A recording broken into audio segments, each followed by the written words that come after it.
먼저 오늘 그 지난주에 저희가 했던 로마서 1장 1절부터 7절, 그 다음에 오늘은 17절까지 할 거니까요. 로마서 1장 1절부터 17절까지를 우리 저랑 같이 한 절씩 교독을 하시고 마지막 절을 함께 읽겠습니다. 1절부터 17절입니다. 예수 그리스도의 종 바울은 사도로 부르심을 받아 하나님의 복음을 위하여 택정함을 입었으니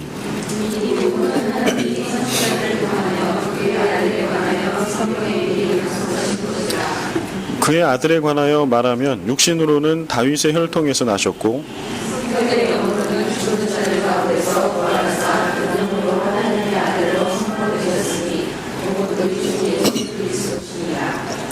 그로 말미암아 우리가 은혜와 사도의 직분을 받아 그의 이름을 위하여 모든 이방인 중에서 믿어 순종하게 하나니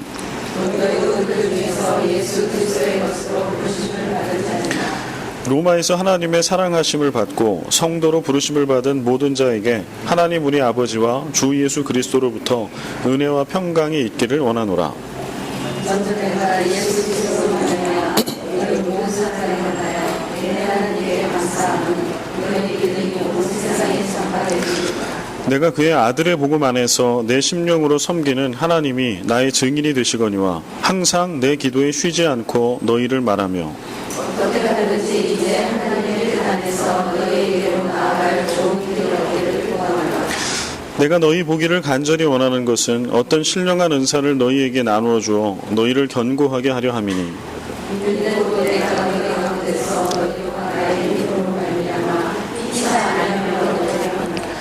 형제들아, 내가 여러 번 너희에게 가고자 한 것을 너희가 모르기를 원하지 아니하노니 이는 너희 중에서도 다른 이방인 중에서와 같이 열매를 맺게 하려 함이로되 지금까지 길이 막혔도다.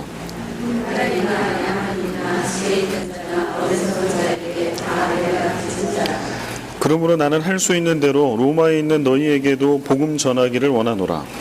내가 복음을 부러워하지 아니하노니 이 복음은 모든 믿는 자에게 구원을 주시는 하나님의 능력이기 먼저는 유대인에게요 그리고 헬라인에게요. 함께 읽겠습니다.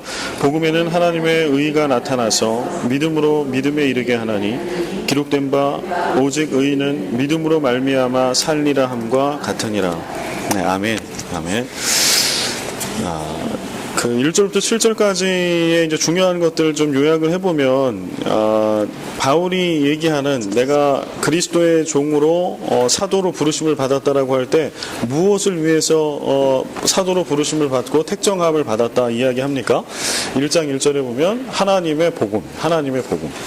그런데 이 복음, 하나님의 복음을 위해서 바울이 이 그리스도의 둘로스로 또 보냄을 받은 자, 사도로 이렇게 택정함을 받아서 파송을 받았는데 그 하나님의 복음은 또 하나님의 복음의 내용은 1장 2절에 보면 이 복음은 하나님이 선지자들을 통하여 그의 아들에 관하여 성경에 미리 약속하신 것이라. 그러니까 하나님의 복음인데 하나님의 복음의 내용은 뭐예요?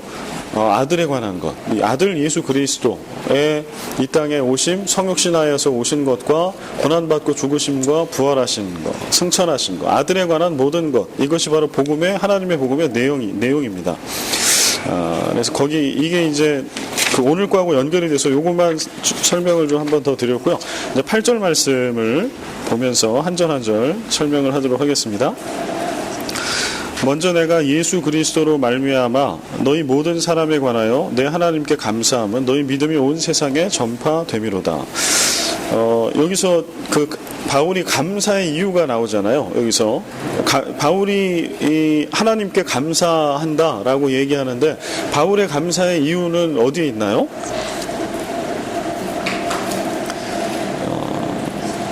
첫 번째는요.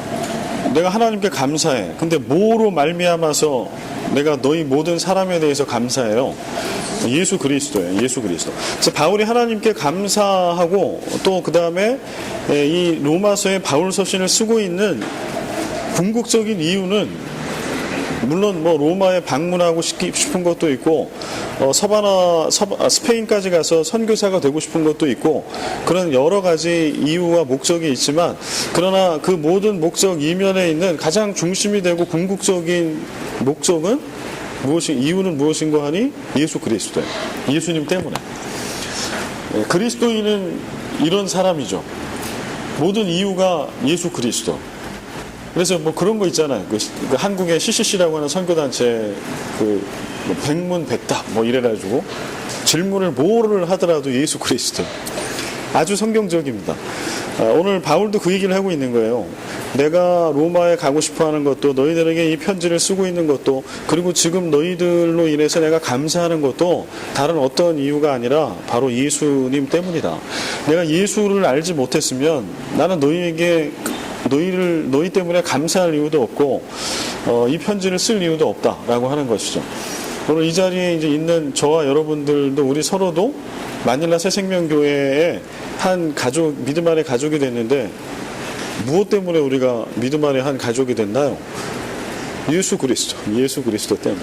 우리가 그냥 뭐 이렇게 와서 필리핀에 와서 마닐라에 와서 다닐 만한 교회가 여기가 제일 좋았고 뭐 이래서 여기 등록을 해서 교적이 같아서 이게 아니고 예수 그리스도, 예수님 때문에 나를 위해서 십자가에 달려 죽으시고 부활하신 예수 그리스도, 오늘도 살아 계셔서 우리와 함께 하시는 예수 그리스도, 우리에게 부활의 참 소망을 주시는 예수 그리스도, 바로 그 예수 그리스도 때문에 이게 되게 중요합니다. 그래서 바울 서신에 보면 바울이 즐겨 쓰는 단어 중에 가장 대표적인 단어는 그리스도 안에서예요. 엔 크리스토, 예수 그리스도 안에서. 사실 같은 얘기입니다. 예수 그리스도 안에서, 예수 그리스도 때문에. 그래서 오늘 우리가 예수를 믿는다라고 하는 거는 자꾸 이제 믿음에 대한 정의와 무엇을 믿는지 이런 것들이 우리는 갈수록 희미해져요. 이게 너무 기본이고 베이직이라고 생각하기 때문에. 그러나 무엇을 믿는가, 우리는 무엇 때문에 같이 성경을 공부하고 믿음 안에 한 가족이 되고 한 교회의 교우가 됐는가, 왜 성경 공부를 하는가에 대한 정해진 하나의 답은 예수 그리스도 때문에. 이거를 절대 잊으면 안 돼요. 바울 서신 13권에 계속 얘기해요. 그래서 예수 그리스도로 말미암아, 예수 그리스도 안에서, 이게 입버릇처럼 얘기하는 부분인데 지금 8절에 또 얘기합니다. 내가 예수 그리스도로 말미암아, 예수님 때문에, 예수 그리스도 안에서, 예수 그리스도를 통해서 내가 너희와 연결되었다.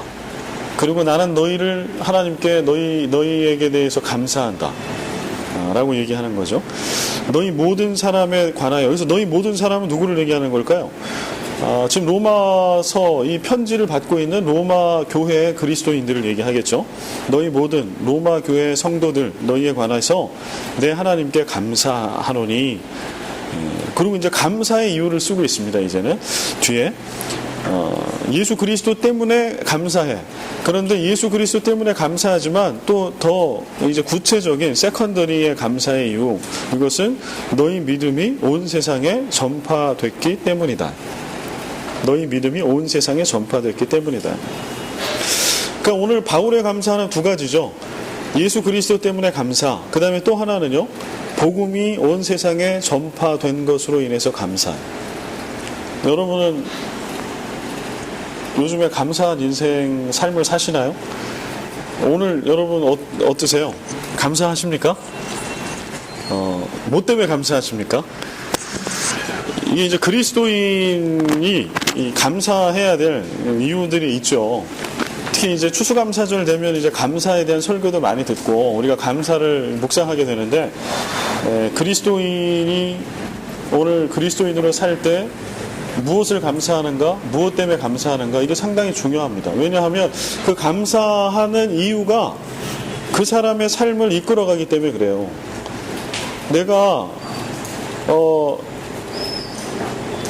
예를 들어서 무엇 때문에 감사할까요? 여러분 뭐 때문에 감사해요 보통? 네? 우리 집사님 최근에 이게 감격하고 감사했던 게 뭐 때문에 그러셨습니까? 네? 건강. 오케이. 건강 좋다고. 건강 때문에 내가 감사해. 뭐 드라마를 보거나 아니면 누구 이렇게 병문안을 갔는데 중환자실에 막 이런 거 보면서, 야, 하나님 그래도 내게 건강 주셔가지고 내가 봉사위원장 이 힘든 일도 감당을 하고 이게 감사해. 그러면은 그 감사를 느끼는 순간에 뭐가 지금 이분의 삶을 끌어가는 거예요? 그 감사를 느끼는 순간에는 건강함이에요. 건강함이 내 인생에 가치 있는 것이 되는 거예요. 또 아니면 승진이나 뭐 자녀의 좋은 대학, 그러면 그거죠. 그게 오늘 내 인생에 의미가 있는 거예요. 내 인생의 의미를 가지고 나의 인생을 이렇게 끌어가는 동력이 되는 거죠. 근데 지금 바울이 얘기하고 있는 감사는 두 가지. 예수 그리스도, 복음이 전파됨. 사실은 이게 그리스도인의 참된 모습이죠. 오늘 내가 뭐 때문에 감사하며 살아가냐. 너희 믿음이 온 세상에 전파됨이로다. 여긴 이렇게 이제 써 있는데, 그러니까 로마에 있는 교회, 로마 교회와 로마에 있는 그리스도인들의 믿음이 온 세상에 전파된 것 때문에 내가 감사한다라고 쓰고 있는데요. 사실은 복음이 꼭 로마 교회에 있는 분들 때문에 다 전파되고 다른 그리스도인들은 아무 역할도 안 했을까요? 그렇지 않거든요. 그러니까 지금 로마 교회 교인들에게 이 편지를 쓰고 있지만 사실 이것은 일반화 시킬 필요가 있어요. 일반화해도 아무 문제가 안 돼. 뭐냐 하면 예수님 때문에 감사하고 나는 오늘 이 시대에, 동시대에 흩어져 있는 모든 기독교회, 교회와 그리스도인을 통해서 복음이 전파되는 것 때문에 나는 감사합니다. 이렇게 해석할 수도 있어요. 바울은 지금 그것 때문에 감사하고 감격한 거거든요. 그리고 그것 때문에 또 로마에 가고 싶은 거예요. 복음을 내가 알고 믿은 복음, 또 로마 교회가 알고 믿고 전파한 복음, 그래서 그 복음이 서로 이렇게 나누어지고 또 다른 어떤 장소와 사람을 향해서 전파되는 거, 이게 바울의 감사의 이유라고 하는 거죠. 제가 그 신학교 다닐 때 그 선교 신학 교수님으로부터 들은 이제 얘기인데요. 미국의 할머니예요. 미국의 할머니인데 아주 꼬부랑 할머니, 연세가 80이 넘으신 아주 꼬부랑 할머니고, 미국에서도 이제 미국 시골에 계시는 할머니인데, 이분이 한국을 와본 적이 한 번도 없대요. 근데 이분이 평생을 몇십 년을, 예수를 믿은 이후에 몇십 년을 대한민국을 위해서 기도를 한 거예요. 우리도 이제 기도하잖아요. 그 중보 기도라는 걸 하잖아요. 그러면 세계 기도 정보 뭐 이런 거 보면은 그 세계 각 나라의 수백 개 나라의 기도 제목들과 현황이 다 나와 있거든요. 그럼 그거 가지고 기도를 해요. 근데 이분이, 이 할머니가 여튼 어떤 계기가 돼가지고 대한민국을 위해서 기도한 거예요. 6.25가 벌어지고 그 이후에 나라를 뭐 이런 모든 과정에 수십 년을 대한민국을 위해서 기도했어요. 근데 이걸 이제 미국의 이 교수님이 이제 방문하고 뭐 이러면서 어떻게 연결돼서 이 할머니를 만나게 됐고, 그게 너무 감사해가지고 이 할머니를 한국에 초대를 한 거예요. 이 할머니가 이제 한국에 오시게 된 거예요. 초대를 받아서. 근데 이제 공항에 내려서 이 한국 땅을 밟는데 이 할머니가 감격을 하셔가지고 울면서 너무 감격해 하시더라는 거예요. 내가 평생에 그냥 뭐 기사로만 보고 사진으로만 보고 얘기로만 들었던 이 한국 땅을 이제야 몇십 년 만에 내가 밟았다. 그리고 이게 너무 감사하다. 그리고 이제 스토리를 쭉 이제 자기가 알고 있는 스토리도 있지만 이제 한국의 역사와 지금 상황, 한국 교회 상황을 이제 전해 듣고서 너무 감사해 하는 거죠. 근데 그 할머니는 어떻게 생각할까요? 그 할머니의 기도.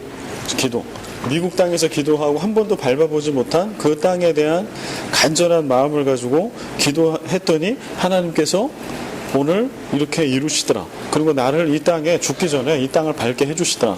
라고 하는 간증이죠.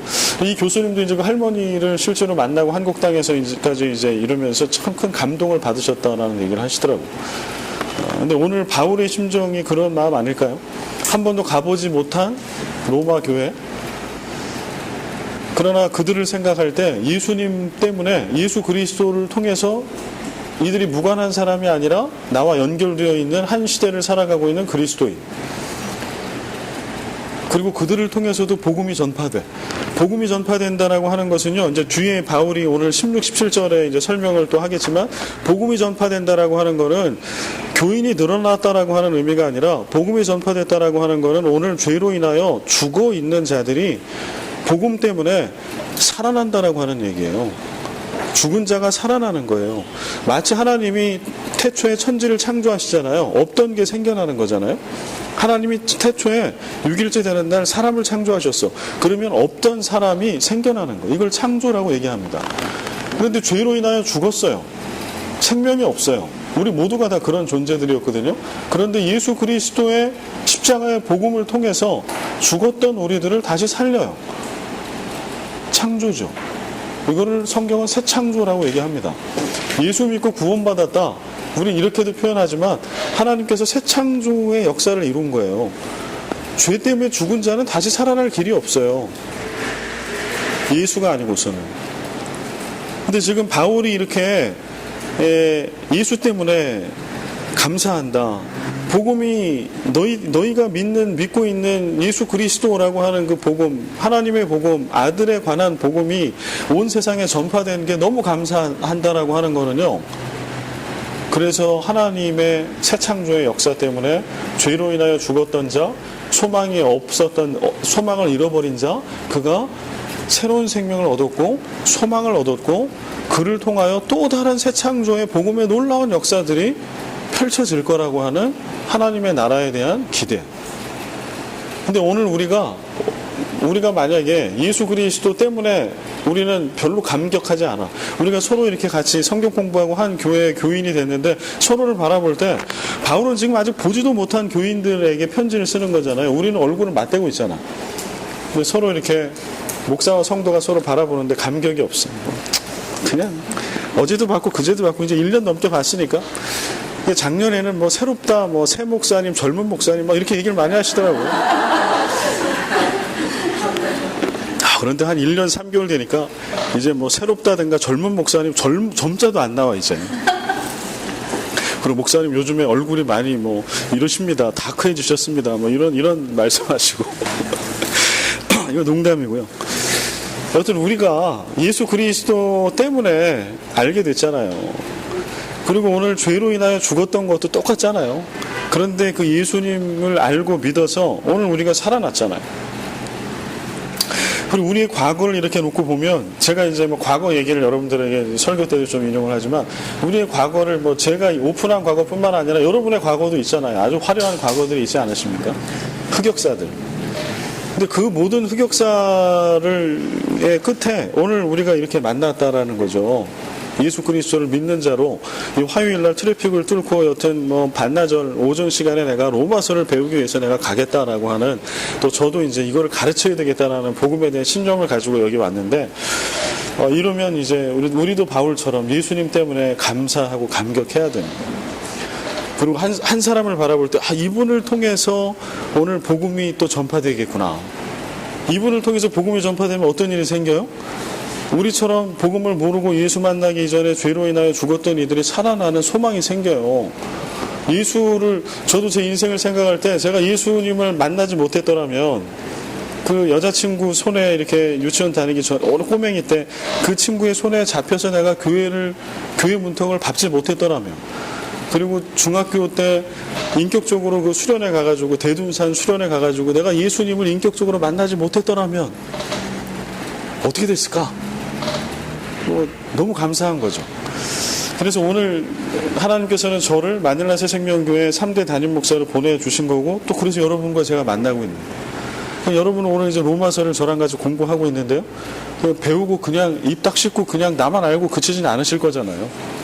이거를 누군가 남편에게, 자녀들에게, 내지는 이제 누군가 여러분들이 구역장이 되고 내지는 성경 공부 양육을 하고 뭔가를 할 때 여기서 깨닫고 내가 알게 되고 믿은 복음을 전하고 나눌 거예요, 분명히. 그럴 때 어떤 일이 생기냐 하면 바울이 지금 감사하는 이유는 죽었던 생명이 살아나는 일들이 계속 생겨날 거라는. 지금 이제 바울은 막 그런 꿈을 꾸는 거예요, 환상을. 우리도 이제 그런 꿈을 꿔야 합니다. 그래서 미국 시골에 있는 어떤 할머니가 수십 년을 기도를 할 때 꿈을 꾸는 거예요. 그게 중보기도의 위대함. 복음의 위대함은 그 현장과 찰나 그 현실에만 있지 않아요. 저는 이 8절 말씀은 그냥 뭐 이렇게 쭉 읽을 수도 있으나 결코 그렇지 않다. 지금 바울이 왜 감사하고 있나? 예수님 때문에. 바울이 왜 감격하고 있는가? 그 이유를 우리도 공감을 해야 할 것입니다. 9절. 내가 그의 아들의 복음 안에서 내 심령으로 섬기는 하나님이 나의 증인이 되시거니와 항상 내 기도에 쉬지 않고 너희를 말하며 어떻게 하든지 이제 하나님의 뜻 안에서 너희에게로 나아갈 좋은 길 얻기를 구하노라. 여기 9절에 1장 2절에 나와 있는 또 아들의, 여기는 이제 1장 2절에는 이 복음은 하나님이 선지자들을 통하여 그의 아들에 관하여 성경에 미리 약속하신 것 이렇게 얘기했어요. 1장 1절에는 하나님의 복음. 하나님의 복음인데 이 하나님의 복음은 아들에 관한 이야기를 담고 있다. 이렇게 얘기를 했는데 지금 9절에는 어떻게 써요? 하나님의 복음에서 이제는 아들의 복음. 아들의 복음. 그러니까 우리가 복음 그러면 복음이 뭡니까? 라고 얘기하면 예수 그리스도라고 얘기할 수 있는 근거는 여기 있는 거예요. 복음은 성경 전체, 하나님의 말씀, 성경 말씀 전체가 복음이죠. 그러나 지금 바울이 이 복음을 이제 계속 이렇게 이게 쭉 그 복음의 핵심을 좀 끌어가고 있는데 복음은 하나님의 복음. 왜냐하면 복음이라고 하는 거의 주인은 하나님. 인간이나 그 이외에 어떤 누구도 복음에 대해서 이니셔티브를 가질 수가 없어요. 그래서 하나님의 복음입니다. 그런데 그 하나님의 복음의 핵심적인 내용 내지는 전부는 아들에 관한 것. 그리고 이제 1장 9절에는 내가 그의 아들의 복음 안에서요. 그래서 복음 이꼬르 아들 대신 예수 그리스도, 복음 대신 예수 그리스도 이렇게 이야기할 수 있어요. 그래서 바울은 그래서 이제 뭐 하나님의 의를 얘기하고 복음을 얘기할 때 바울은 예수 그리스도에 대한 얘기를 계속하는 거예요. 그래서 내가 그의 아들의 복음 안에서 내 심령으로 섬기는 하나님이라고 되어 있는데 여기서 심령이라고 되어 있는데요. 이게 좀 이제 한글 성경의 번역에 있어서 이 단어가 이제 심령으로만 보면 마음과 영혼이에요.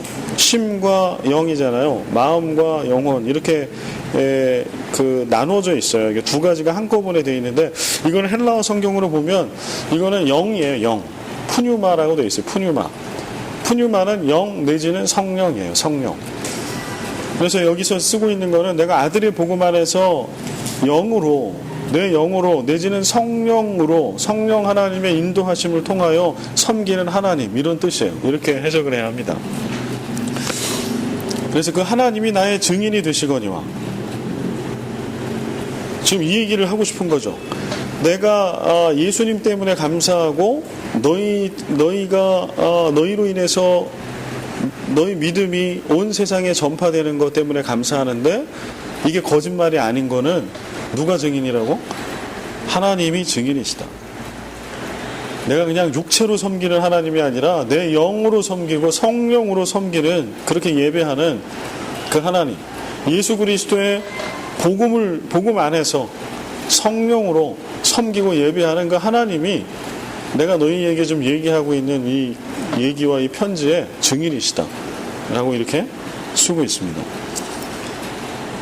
항상 증인이 되시거니와 항상 내 기도에 쉬지 않고 너희를 말하며 그래서 바울이 로마에 있는 교우들을 위해서 쉬지 않고 기도했던 것을 이야기합니다. 10절 어떻게 하든지 이제 하나님 뜻 안에서 너희에게로 나아갈 좋은 길 얻기를 구한다. 이제 이 10절 얘기를 좀 하고 싶었던 걸 거예요. 뭐냐 하면은 로마로 좀 가고 싶다는 거죠. 내가 로마로 가고 싶고 너희에게 나아갈 좋은 길 얻기를 원하는데 이거 이렇게만 얘기하면 그냥 바울 네가 로마에 오고 싶은가 보다 이렇게 생각할 수 있잖아요. 그러니까 이제 하나님이 나의 증인 되시고 10절에 하나님의 뜻 안에서 그러니까 지금 바울이 뭐 감사한 것도 그렇고 쉬지 않고 로마 교회와 교우들을 위해서 기도한 것도 그렇고 지금 로마로 나아갈 좋은 길을 얻는 것도 그렇고 이거는 바울 혼자의 생각이 아닌 거예요. 그러면 어떤 생각인 거예요?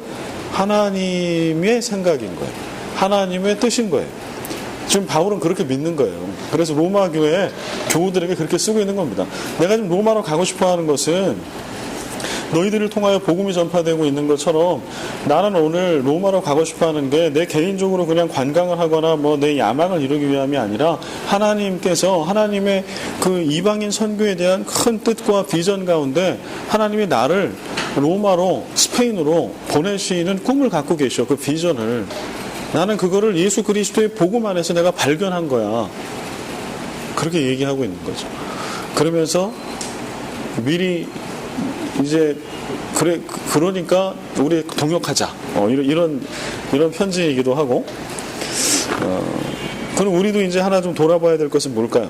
지금 바울이 계속 얘기하고 있는 것은 로마로 가는 이유가 하나님의 뜻 안에 있다. 하나님이 나의 증인된다. 우리가 좀 돌아볼 것은 우리가 하고 있는 말 하나, 우리가 하는 행위 하나, 교회 안에서의 사역 하나, 아니면 우리가 어디로 이사를 가거나 어떤 새로운 직장을 구하거나 아이들 학교를 보내거나 아니면 교회 안에서 어떤 사역을 정하는 거죠. 중장기적인 계획을 세우고 뭐 이럴 때 우리는 어떻게 하나요? 우리도 바울이 얘기하는 것처럼 이렇게 하나요? 우리도 그렇게 얘기할 수 있나요? 하나님이 증인 되신다. 내가 너희를 위해서 감사하고 있는 거, 그 다음에 내가 너희를 위해서 내가 중보 기도를 하는 걸 쉬지 않고 있는 거 하나님이 증인돼. 여러분들 여러분의 자녀를 진짜 신앙 안에서 그리스도 안에서 사랑하는 거 하나님이 증인 되실 수 있어요? 여러분들이 남편을 사랑하는 거 하나님을 증인으로 내세울 수 있습니까? 우리가 마닐라 새생명교회 교인으로서 우리가 예배드렸던 모든 순간들 이게 거짓된 게 하나도 없다. 하나님 증인으로 세울 수 있을까요? 여러분들을 다그치려고 하는 게 아니라 그 지난주에 여러분 음성 들으셨잖아요. 오카람 목사님. 바울 로마에 있는 교인들에게 지금 하나님의 입장에서 보면 하나님이 사도 바울을 통해서 이 편지를 보내신 이유는 뭘까요? 그 지난주에 들었던 거 있잖아요. 예수를 믿고 알아. 그리고 교회도 성장했어. 소문도 났어. 그러나 오늘 일상의 자리에 가면 예수 그리스도가 희미해져 가고 있다는 거죠. 그때 로마 교회나 오늘 우리들이나 그냥 우리는 예배 드릴 거 다 드리고 있고 헌금할 거 하고 있고 봉사할 거 하고 있고 뭐 우리는 그렇게 온 가족이 다 신앙 안에 있으니까 아무 문제 없다고 우리 밖에서 새생명교회 다 칭찬한다고 그 다음에 여러분들에 대해서 신앙 좋다고 얘기한다고 그래서 그칠 문제가 아니라 그래서 진짜 예수 그리스도 때문에 나는 사냐? 하나님이 네가 얘기하고 살아오고 있는 모든 인생의 증인으로 하나님을 내세울 수 있어. 하나님의 뜻 안에서 하나님의 뜻이 어디 있는지를 살펴서 그렇게 뭔가를 결정하고 그렇게 한 걸음을 가고 그런 가정, 그런 그런 교회로 너희들이 지어져 가고 있냐? 이거는 이제 우리가 예수 그리스도를 믿는 한에 계속해서 우리 안에 사실은 던져야 될 질문이죠. 바울도 이랬을 겁니다. 아마 바울의 심정이 저는 좀 느껴지는 건 뭐냐면 바울은 뭐 떳떳하니까 절대 그렇지 않아요. 왜냐하면 바울이 이제 뒤에 가서 얘기할 때 보면은 12절에 이는 곧 내가 너희 가운데서 너희와 나의 믿음으로 말미암아 피차 안위함을 얻으려 함이다. 이 얘기는 뭐냐면 피차 안위함을 얻어. 일방적으로 내가 너희들에게 로마서를 통해서 복음을 가르치려고 하는 게 아니라 내가 만난 예수 그리스도 내가 알고 있는 복음을 너희에 전하는 것뿐만 아니라 나는 너희와 너희에게로 가서 너희가 만나고 너희가 알고 있는 복음을 나는 듣고 싶어. 그래서 서로 나도 너희들을 통해 위로받고 싶고 깨닫고 싶고 은혜 받고 싶다. 이런 얘기예요. 그러니까 바울이 지금 이 편지를 쓰고 있을 때 나는 아무 하자 없어. 나는 확신 가운데 있어. 이 얘기가 아니에요. 바울도 두렵고 떨리는 거예요. 하나님을 증인으로 세울 때 바울은 어떠한 한 점의 그런 흠도 없이 나는 하나님 앞에 깨끗하다라고 쓰고 있는 게 아니라는 거예요. 그리스도인이라면 마땅히 이렇게 살아야 한다라고 하는 걸 얘기하는 거예요. 그래서 선포하고 사는 거죠. 마치 설교자가 그렇게 하는 것처럼 선포하고 끊임없이 그렇게 살려고 하는 것처럼 완전하고 완벽해서 설교를 하는 게 아니고 그래서 오늘 이 말씀은 우리가 그렇게 받아야 합니다. 하나님의 뜻 안에서 하나님이 나의 증인이 된다라고 할 때 이거를 꼭 뭐 바울이 로마로 이렇게 선교 차원에서 가는 것만을 얘기할 이유는 없어요. 우리의 모든 삶을 거기에 비출 필요가 있어요. 그리고 여러분들의 가족들 마찬가지 우리 교회 뭐 하나를 하더라도 이게 하나님의 뜻 안에 있는 건지 내가 하나님을 나의 증인으로 내세워도 부끄러움이 없는 행동을 그런 선택을 내가 하고 있는 건지 그 다음에 여기에 바울이 얘기하고 있는 게 한 번도 본 적도 없고 간 적도 없는 그 로마 교회와 교우들을 위해서 내가 항상 내 기도에 쉬지 않고 너희를 말한다라고 얘기합니다. 이 그리스도인의 신앙의 모습이어야 합니다. 우리는 예수 안에 한 가족이 된 사람들이에요. 예수 그리스도의 피로 한 가족이 된 사람들. 그래서 우리가 그냥 육신의 육체적인 그런 블러드 라인을 가지고 있는 가족도 얼마나 소중해요. 그렇잖아요. 가족이기 때문에 아들, 자녀들에게 다 퍼줄 수 있잖아요. 우리는. 가족이기 때문에 다 용서되는 거죠. 내 가족인데요. 그래서 자녀가 부모가 잘못했다고 고발할 수 있어요? 저는 그거 틀렸다고 생각합니다. 그건 정의로운 게 아니에요. 가족이기 때문에. 그런데 성경이 얘기하고 있는 것은 예수 그리스도 안에서 우리가 한 가족이 됐다라고 얘기해요. 에베소서의 말씀에 보면 너희가 하나님의 가족이 됐다라고 얘기해요. 예수 그리스도 안에서. 그래서 우리는 신앙생활 할 때 그냥 나만 잘 믿으면 된다라고 생각하는 경향이 많아요. 그 다음에 좀 더 확장되면 우리 가족. 근데 오늘날 우리 교회도 그렇지만 한국교회나 전 세계에 있는 기독교회를 바라볼 때 제일 아쉬운 거는 뭐냐 하면 공동체 신앙이 너무 많이 깨져 있다라고 하는 거예요. 지금 세상이 흘러가고 있는 세상의 정신은 개인주의, 그 다음에 성과주의, 소비문화, 신자유주의 시대의 무한 경쟁, 거기에는 사실은 서로 간에 가족이 될 만한 근거는 없어요. 왜냐하면 경쟁을 해서 얘를 눌러 이겨야 되거든요. 그런데 성경의 정신은 그렇지 않거든요. 믿음 안에 우리가 한 가족이다. 하나님이 우리 모든 인간을 다 만드셨다. 그 둘로 나눠지는 거예요. 하나는 지금 예수 그리스도를 믿기 때문에 믿음 안에 한 가족이 돼 있거나, 내지는 주님 다시 오실 때까지 한 가족이 되어져야 하거나, 이제 미래형으로 지금 예수를 알지 못하는 사람들이 있다면. 그래서 오늘 우리는 기도할 이유가 우리에게 충분히 있습니다. 그래서 같은 교회나 같은 마을이나 믿음 안에 한 형제 자매다 이러면 더하죠. 정말 우리가 기도해야 되지 않겠습니까? 서로를 위해서. 그 다음에는 내가 본 적도 없는 교회라 할지라도 이 필리핀에 있는 한인 교회들을 위해서, 그리스도인들을 위해서 기도해야 되겠죠. 저 조국 땅, 우리 고국 땅에 있는 교회와 그리스도인을 위해서 기도해야 되겠죠. 전 세계에 흩어져 있는 저 이슬람권에 있는, 오늘 예수를 믿는 것 때문에 그 가문에서 축출을 당해야 되고 테러를 당해야 되고 죽을 수도 있는 그런 상황에서 예수를 믿는 이들도 많아요. 그들을 위해서 우리가 기도해야 되겠죠. 오늘 바울이 얘기하고 있는 것처럼 그렇게 좀 또 돌아봤으면 좋겠습니다. 그래서 우리 가정, 우리 교회에서 좀 벗어나서, 바울은 지금 우리 교회, 우리 가정이 아니라 저 바다를 건너가서 가본 적도 없는 교회와 교우들을 위해서 기도하는 거거든요. 오늘 이것이 그리스도인의 건강한 신앙이거든요. 그래서 중보 기도가 필요한 겁니다. 그렇게 기도하고 그렇게 믿으면 하나님이 나만의 하나님이 아니고 우리 가족만의 하나님, 우리 교회만의 하나님이 아니라 온 우주 열방의 하나님이신 것을 믿게 돼요. 그렇게 선포하게 돼요. 그리고 복음은 오늘 우리 가족만을 위한 복음이 아니라 인류를 위한 복음이 될 수 있어요. 예. 다음에 11절. 내가 너희 보기를 간절히 원하는 것은 어떤 신령한 은사를 너희에게 나누어 주어 너희를 견고하게 하려 함이다.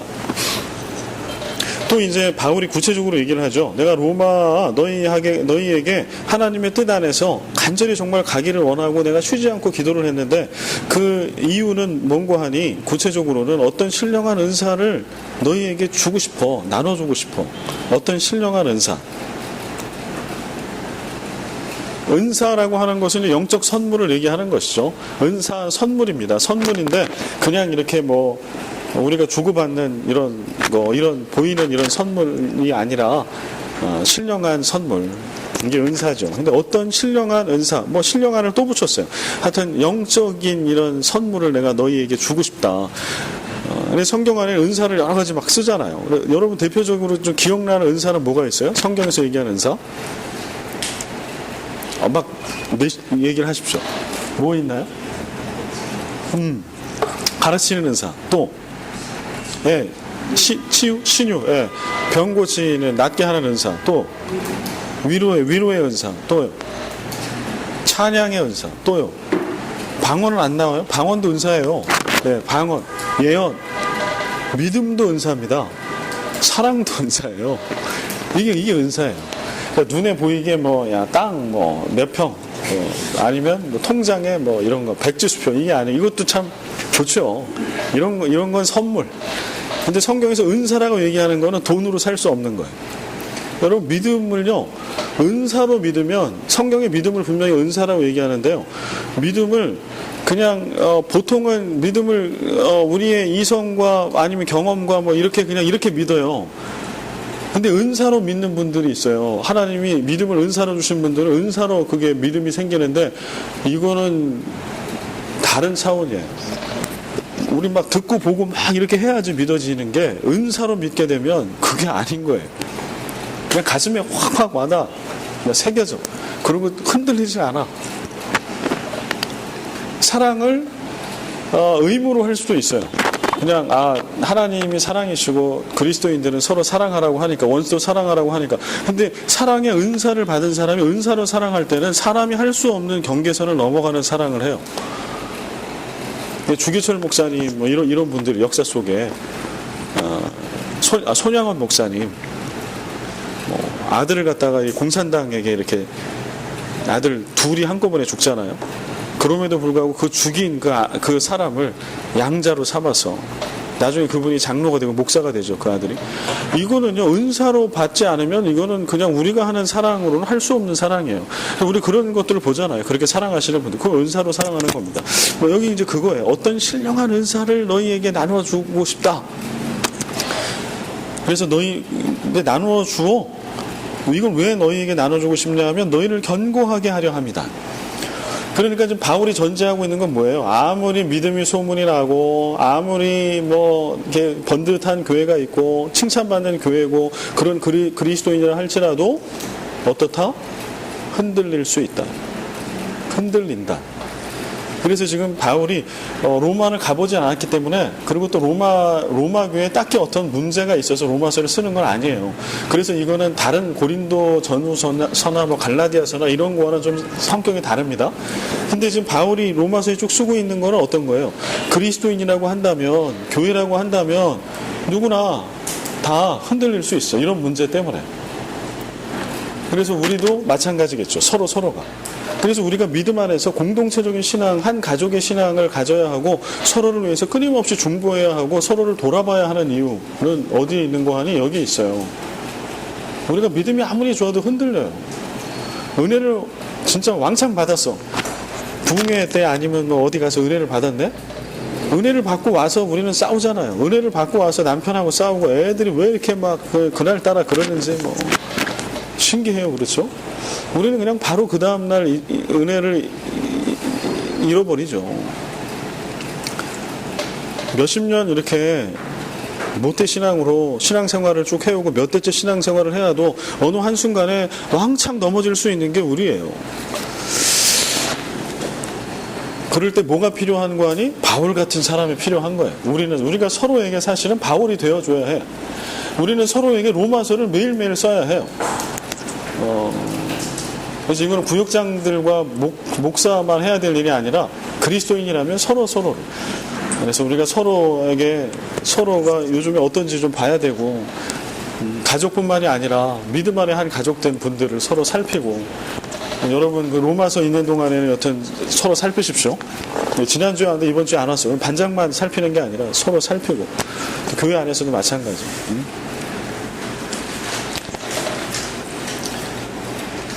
그래서 서로가 서로를 세워주는 거, 그런 방문 목적을 쓰고 있습니다. 그럼 궁금해지잖아요. 어떤 신령한 은사? 이게 뭘까? 바울이 나눠주려고 하는 은사는 뭘까요? 성경은 아주 친절해요. 궁금한 건 다 밝혀줘. 예언으로 이렇게 그렇게 감춰져 있는 거 빼고는요, 정말 명확하게 설명을 해줘요. 12절에 나와 있습니다. 같이 한번 읽어볼까요? 시작. 이는 곧 내가 너희 가운데서 너희와 나의 믿음으로 말미암아 피차 안위함을 얻으려 합니다. 지금 바울이 어떤 신령한 은사를 너희에게 나누어서 너희를 견고하게 하려고 로마로 가고 싶어 하는데, 그 은사는 뭔가요? 12절에 나와 있는 것은 믿음입니다. 이는 곧 내가 너희 가운데서 너희와 나의 믿음으로 말미암아 피차 안위함을 얻으려 함이라. 나는 너희들에게 어떤 신령한 은사를 가지고 가서 나눠주고 싶은데, 그것은 바로 믿음이라고 하는 신령한 선물을 갖고 가고 싶다. 갖고 가려고 한다. 왜냐하면 너희가 특별히 어떤 문제가 있어서가 아니라 모든 그리스도인들은 때때로 흔들리고 넘어지기 때문에 그래. 그래서 내가 알고 있고 또 내가 만난 그 예수 그리스도의 복음, 그 견고한 믿음을 내가 너희에게 가서 나눠주고 싶어. 그리고 이것은 너희가 부족해서 이렇게 하는 것이 아니라 나도 너희들의 견고한 믿음을 나눠받고 싶어. 그래서 피차의 안위함을 얻고 싶다. 이렇게 얘기하고 있어요. 그래서 여기 어떤 신령한 은사는 방언도 아니고 예언도 아니고 신유도 아니고 다른 어떤 것이 아니고 믿음입니다. 믿음.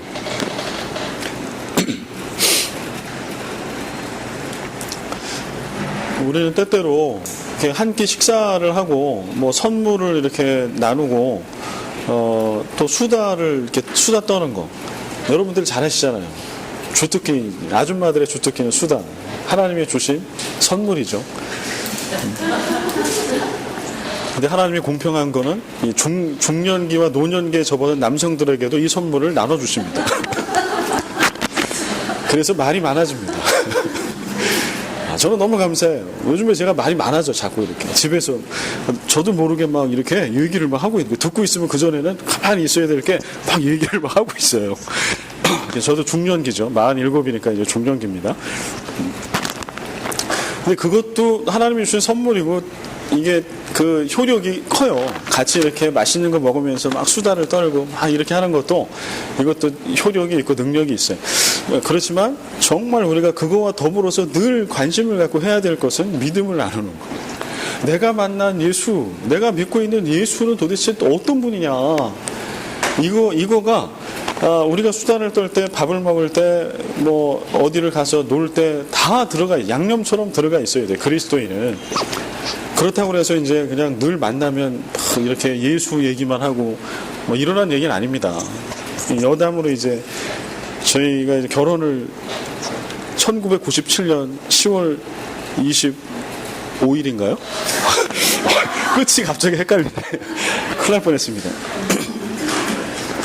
결혼식을 했는데요. 그때 이제 올 상반기에 말씀 집회 강사로 오신 김동호 목사님이 담임 목사로 계셨었고 주례를 해주셨는데 그때 이제 주례를 해주실 때 이제 성경책을 이렇게 선물로 주세요. 그래서 선물로 줄 성경책을 가지고 말씀을 전하시고 그거 위에 손을 얹고 서약 기도도 하고 그리고서는 이제 꼭 하시는 말씀이 주례 가운데 오늘 신혼 첫날 밤부터 이 성경을 가지고 가정 예배를 꼭 드리십시오. 이런 말씀을 꼭 하세요. 저는 또 그때 뭐 거의 불타는 막 그런 신앙 가운데 있었기 때문에 신혼 첫날 밤에 제 기억에는 그때 아내는 뭐 이렇게 와인도 한 잔 따라 있었나 뭐 하여튼 뭐 이렇게 분위기를 내려고 이렇게 뭐 쫙 이렇게 해놓고 있었는데 저는 이제 예배를 드려야 되잖아요. 근데 저는 딱 샤워를 하고 딱 나와가지고 자 우리 예배를 드립시다. 아내는 분위기를 잡으려고 했던 것 같아요. 그런 거 맞나요? 아닌가요? 뭐, 몰라요. 뭐 아니면 말고. 뭐 19년 전 얘기인데 뭐, 그죠? 그래서 이제 예배를, 신혼 첫날 밤에 가장 먼저 해야 될 거는 예배니까. 예배를 아주 거룩하게 드렸어요. 예배를 드리고 나니까, 이제 아내가 이렇게 아내로 안 보이고 여인으로 안 보이더라고. 첫날 밤은 그냥 저희가 그냥 잤죠. 그렇게 아무것도 못하고 그냥 이렇게. 그래서 그 다음에 제가 청년 사역을 할 때 청년들한테 늘 얘기를 해요. 얘들아, 예배는 둘째 날부터 드려도 돼. 가정 예배를 꼭 드려라. 그러나 신혼 첫날 밤은 절대 예배 드리지 말아라. 성경책을 멀리 해라.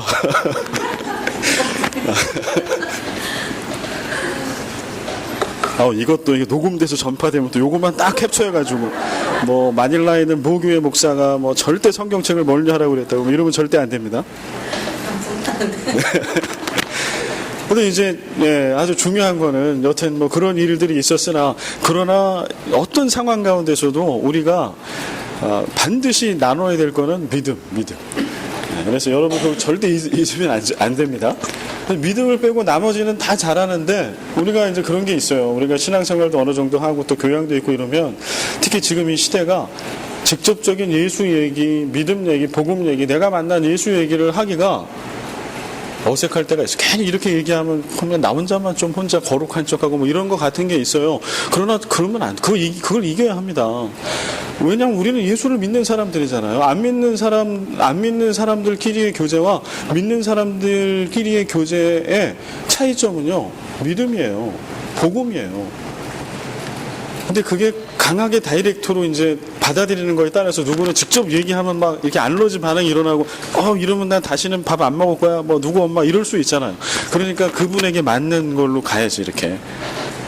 그거는 여러분들이 지혜롭게 하되 우리가 반드시 나눠야 될 거는 빵도 나눠야 되고 커피도 나눠야 되고 다 나눠야 되지만 믿음을 나눠야 된다. 이게 없으면 안 된다.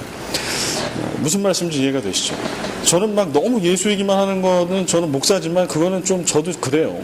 그러나 예수가 빠지고 믿음이 빠지는 나눔은 그건 정말 아닙니다. 더 아닙니다. 그래서 여러분들 가운데 혹시 이렇게 해가지고 좀 이렇게 거부감을 갖거나 이럴 거라고 생각을 하신다면 그걸 좀 이겨 나가시기 바랍니다. 옅은 거와 강한 거의 차이가 있는 거지. 믿음은 반드시 나눠줘야 하고 복음은 반드시 나눠줘야 하고 전파돼야 한다. 예, 바울이 좀 그거 얘기하는 거예요. 내가 너희들한테 가려고 하는 거는 바로 그리고 나누고 싶은 게 은사인데 그 은사는 바로 믿음이야. 그리고 나는 너희들에게 일방적으로 주려고만 하는 게 아니라 난 너희들이 믿고 있는 믿음을 좀 알고 싶다. 나한테 나눠줘라. 너희가 믿고 있는 예수는 어떤 예수냐? 너희들이 만난 예수는 어떤 예수냐? 너희들이 믿음이라고 할 때 너희들이 그 믿음의 삶은 구체적으로 어떤 삶을 살아가고 있냐? 특히 로마서를 보면 뒷부분에 아주 길게 믿음의 삶을 얘기하잖아요. 이건 바울이 믿음을 얘기하면서 믿음이 들어가 있는 사람들의 삶의 모습은 이런 거라고 얘기하고 있는 거거든요. 이걸 나누는 거거든요.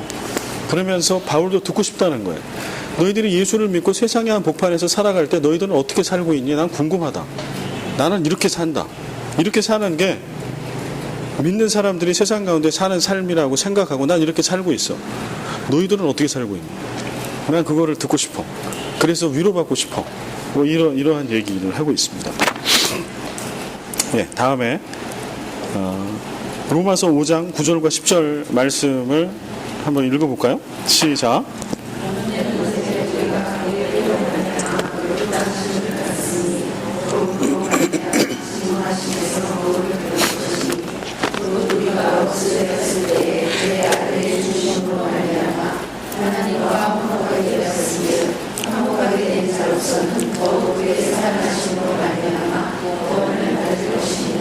네, 아멘.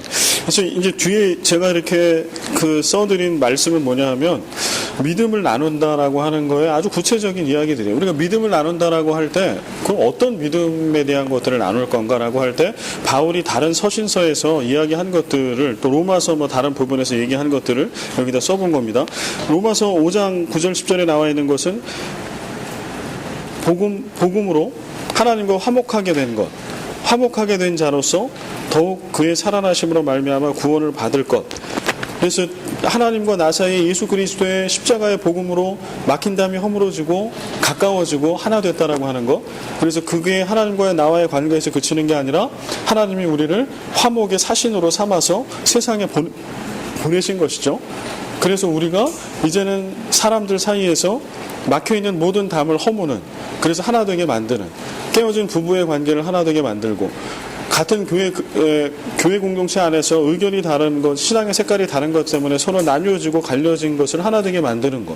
뭐 이 땅에 있는 모든 나뉘어지고 갈린 것들을 하나 되게 만드는 화목의 사신의 역할을 하는 거예요. 믿음을 나누는 건 이거예요. 이런 것들을 나누는 거예요.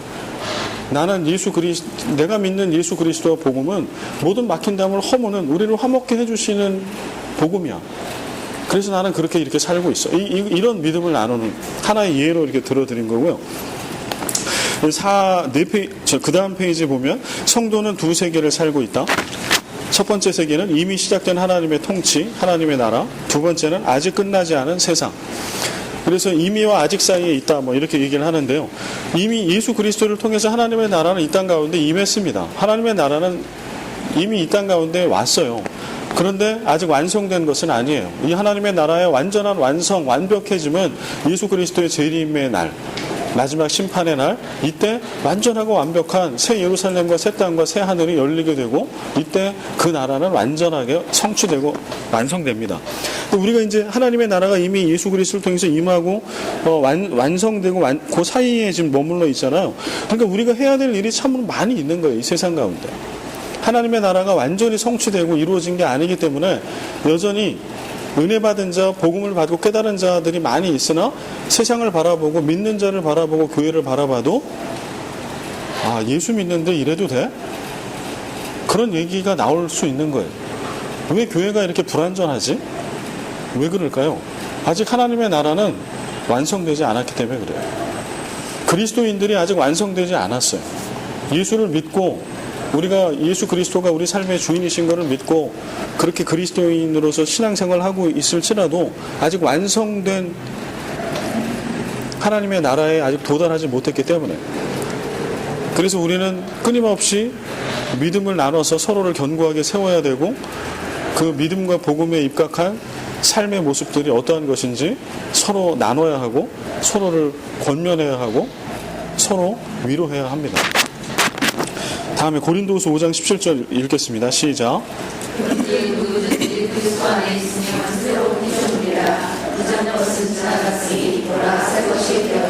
네, 우리는 이 말씀을 되게 좋아하잖아요.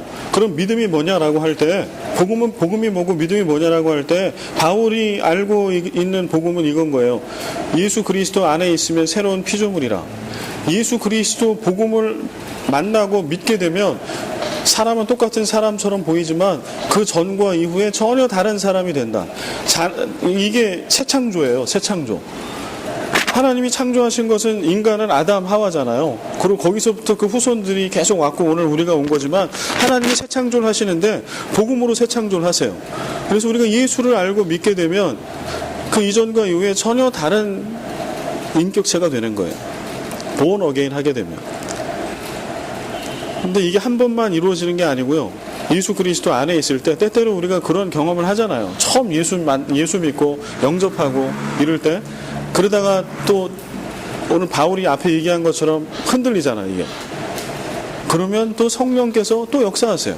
말씀을 통해서, 이런 바이블 스터디를 통해서, 예배를 통해서, 어떠한 중보기도와 묵상의 시간을 통해서 우리를 다시 새롭게, 우리 성령께서 우리 안에 새롭게 역사하시죠. 그래서 우리의 심령을 또 새롭게 만들어 주세요. 우리는 계속해서 새로워져. 이게 복음이다. 그렇게 하시는 분이 예수 그리스도다. 그래서 당신은, 로마 교회에 있는 여러분들은 새롭습니까? 여러분의 영혼과 여러분의 그리스도인 된 여러분의 삶은 새로워지셨습니까? 계속 그러한 새로움을 누리고 있습니까? 아니면 매너리즘에 빠져 있지는 않습니까? 그게 믿음에 대한 걸 나누는 거죠. 고린도전서 15장 57, 58절 같이 읽겠습니다. 우리 주 예수 그리스도로 말미암아 우리에게 승리를 주시는 하나님께 감사하노니, 그러므로 내 사랑하는 형제들아, 견실하며 흔들리지 말고 항상 주의 일에 더욱 힘쓰는 자들이 되라. 이는 너희 수고가 주 안에서 헛되지 않은 줄 알미라. 아멘. 여기는 승리를 주시는 하나님, 예수 그리스도는 오늘 우리에게 승리를 주셔. 그래서 이 땅 가운데 살아갈 때에 예수 만나기 이전에, 복음을 믿기 이전에는 이런 상황은 실패한 거라고 그냥 포기하는 상황이죠. 그러나 상황은 똑같을지라도 예수를 믿게 되고 그리스도 안에 있으면 똑같은 상황에 패배가 아니라고 하는 것을 믿게 되고 선포하게 된다라고 하는 거예요. 그렇게 되기 때문에 58절, 흔들리지 않고 항상 주의 일에 더욱 힘쓸 수가 있어요. 왜냐하면 겉으로 드러나는 현상이 어떠하든지 상관없이 오늘 복음 되신 예수 그리스도는 늘 우리에게 승리를 주시는 분이시기 때문에, 그분은 죽음조차도 이기시는 분이기 때문에 이런 믿음. 그래서 너희들 로마 교회에 있는 성도들이요, 너희들 요즘에 이게 복음이고 이게 믿음인데 혹시 패배자처럼 혹시 그렇게 힘들어하고 있진 않냐? 너희들에게 임한 그 고난이 너무 커서 하나님이 너희들을 떠나신 것처럼 너희가 예수를 믿고 있으나 믿음이 작아서 패배한 것처럼 그렇게 혹시 생각하고 그렇게 울고 있진 않니? 그렇게 포기하고 있진 않니? 그러나 믿음은 진짜 그게 아닌 거예요. 이걸 나누고 싶다. 이런 좀 예를 들어봤습니다. 이게 이제 믿음을 나눈다라고 하는 이런 얘기예요. 성경 안에 있는 복음에 대한 다양한 진술들이 있고 믿음에 대한 고백이 있는데 이거 하나하나를 계속해서 이렇게 나누는 거예요. 아마 바울이 나눴을 때 이렇게 나누지 않았을까를 제가 한번 재현해 보는 겁니다. 이렇게. 그러면 우리가 믿음을 나눌 때는 어떻게 나눌 수 있을까요? 이렇게 나눌 수 있는 거예요. 내가 어떤 한 구절의 말씀 가지고 은혜를 받으면 그걸 가지고 내 삶하고 연결해서 같이 나눌 수 있는 거지, 이렇게. 그러면 들은 분은 나는 똑같은 주님이신데, 내가 믿고 있는 건 똑같은 복음인데, 동일한 성령님인데, 나는 그러면 이제 거기에 도전을 받을 수도 있고 일어날 수도 있고 이렇게 될 수 있겠죠. 다음에 13, 14, 15절이요. 형제들아 내가 여러 번 너희에게 가고자 한 것을 너희가 모르기를 원하지 아니하노니 이는 너희 중에서도 다른 이방인 중에서와 같이 열매를 맺게 하려 함이로되 지금까지 길이 막혔도다. 이제 또 다른 설명을 하고 있죠.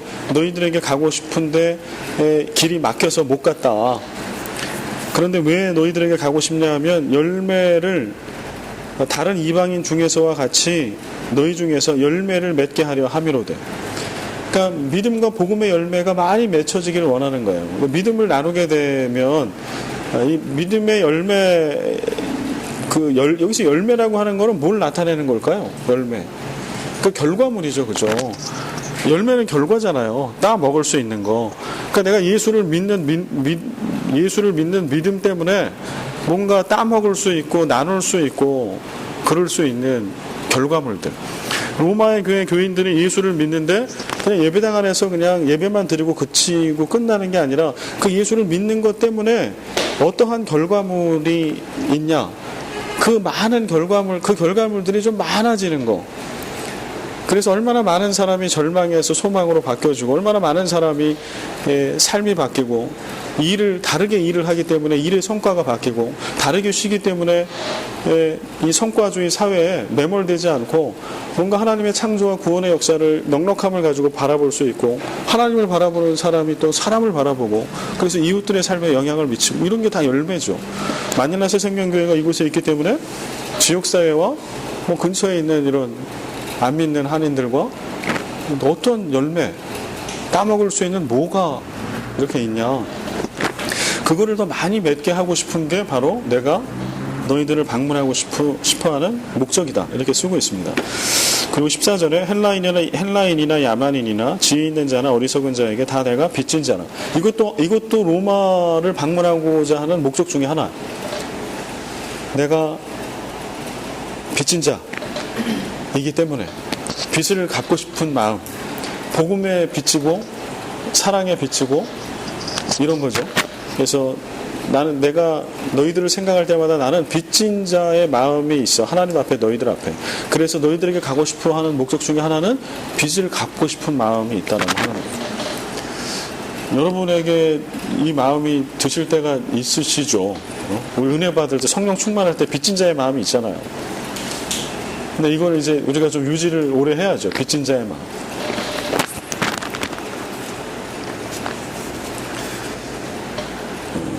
다음에 15절. 그러므로 나는 할 수 있는 대로 로마에 있는 너희에게도 복음 전하기를 원하노라. 뭐를 전해요? 복음 전하기를 원한다. 다시 한번 확실히 또 반복하는 거예요. 내가 너희들에게 방문하고 싶은데 너희들에게 가고 싶어하는 목적은 내가 앞에 계속 얘기했지만 다른 어떤 게 아니야. 복음 때문에 예수 그리스도 때문에 그 복음을 전하고 나누고 싶어서 가는 거야. 이렇게 다시 이야기를 하고 있습니다.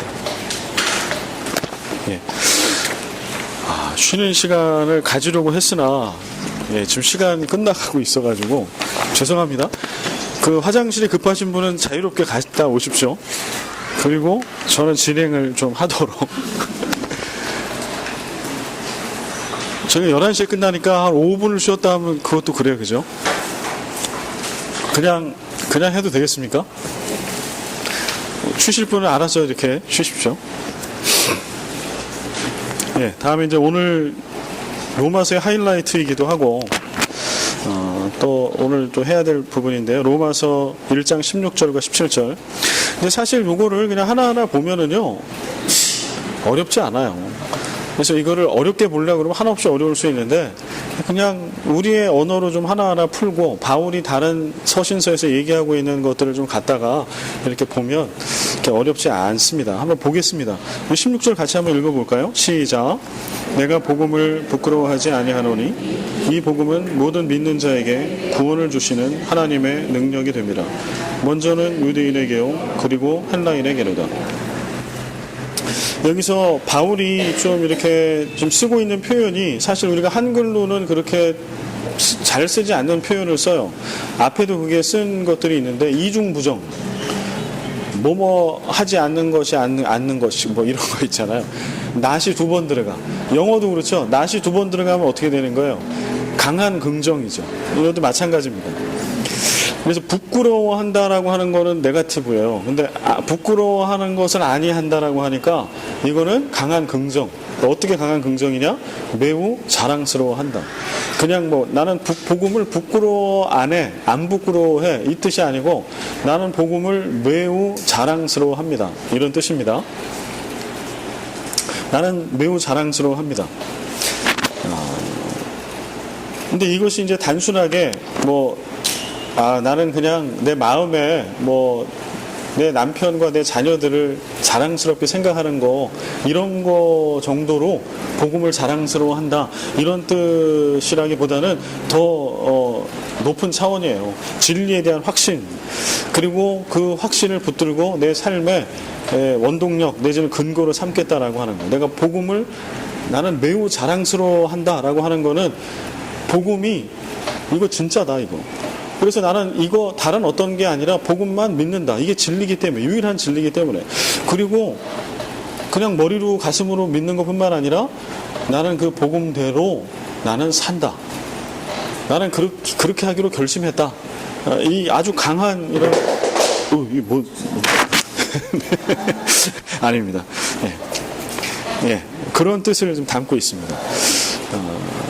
그러면 이런 비슷한 그 바울이 여기에서만 이 얘기를 한 건 아니에요. 내가 복음을 매우 자랑스러워한다라고 하는 거는 그러면 다른 그 바울 서신에 뭐라고 쓰고 있는지를 한번 보겠습니다. 갈라디아서 6장 14절 같이 읽겠습니다. 그러나 내게는 우리 주 예수 그리스도의 십자가 외에 결코 자랑할 것이 없으니 그리스도로 말미암아 세상이 나를 대하여 십자가에 못 박히고 또 내가 또한 세상을 대하여 그러하니라. 아멘. 바울이 나는 복음을 매우 자랑스러워합니다 라고 로마서 1장 16절에 얘기했어요.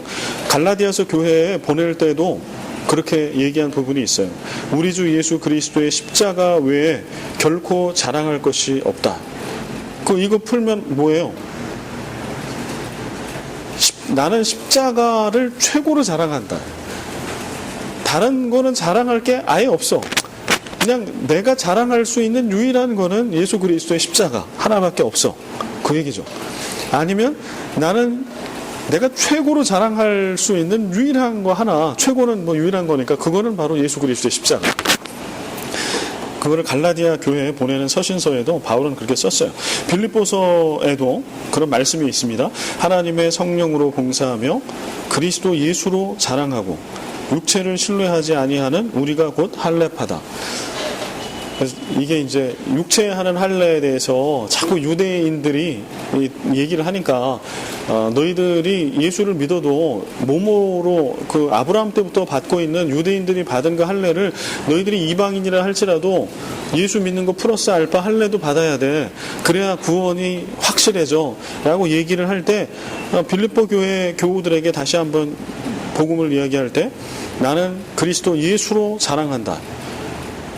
나 할례 받았어. 나 아브라함이 받았던 할례 나도 받았다. 나 우리 애를 나 8살 때 할례 줬어. 나도 8살 때 할례 받았고 그리고 나는 이런 율법을 지켜. 이런 거가 아니고 나 로마의 시민권 있어. 이런 거 아니고 나 가말리엘 선생한테 가르침을 받은 수제자야. 이거 아니고 내가 자랑하는 거는 예수 그리스도. 나는 예수님 때문에 자랑해. 내가 이거 똑같은 얘기죠. 갈라디아서 말씀과. 내가 자랑할 수 있는 유일한 거 예수 그리스도. 난 그거 하나다. 이게 다음 고린도 교회에 보내는 편지에 뭐라고 얘기하냐면 기록된 바 자랑하는 자는 주 안에서 자랑하라. 함과 같게 하려 함이라. 저는 이렇게 목사기 때문에 또 마닐라 새생명교회 지금 이제 담임 목사잖아요. 그러면 누구를 만나잖아요. 많이 한인 사회를 만나면 명함을 받아요. 한국에 있을 때도 명함을 많이 받았는데 제가 명함을 받을 때 제가 판단하는 기준이 있어요. 그건 뭐냐 하면 명함에 쓰여져 있는 글자 수가 많으면 많을수록 이분은 퀄리티가 좀 떨어지는 분인 거예요. 여러분 대통령이나 무슨 이건희 회장 이런 명함은요 되게 그냥 대통령 뭐 그렇게 돼 있대요. 아직 좀 보진 못했는데요. 그냥 이름이 명함인 거예요. 이름이 크레딧. 권사님, 김용수 박사님은 어떠신가요? 이게 저기 명함이 뭐라고 써 있나요? 아, 못 보셨나요? 그러니까 명함이 필요 없어요. 그냥 뭐 명함이 필요 없는 거예요. 이게 진짜 명함이에요. 그런데 이제 명함을 일단 가져갈 때 도대체 이분이 뭐 하는 분인지를 모르겠는 거야. 아무리 보고 있어도 이분이 목사인가, 이분이 무슨 사회복지법인의 법인장인가, 사장인가, 뭐 다 써 있거든요. 그리고 뭐 막 써놨는데 도대체 이분의 주업종이 뭔지를 모르겠는 거예요. 이게 뭐지, 뭐 이게 또 직함이 너무 많아. 이분이 이사장이야, 사장이야, 뭐야? 그거죠.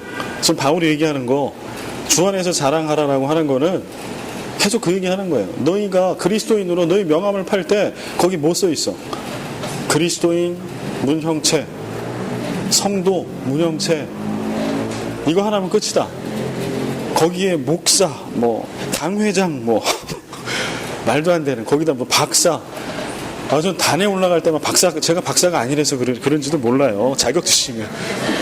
단에 올라갈 때 박사 가운을 입고 가는 그런 분들도 계시더라고. 여기 막 줄 쳐져 있는 거, 이게 박사 가운이거든요.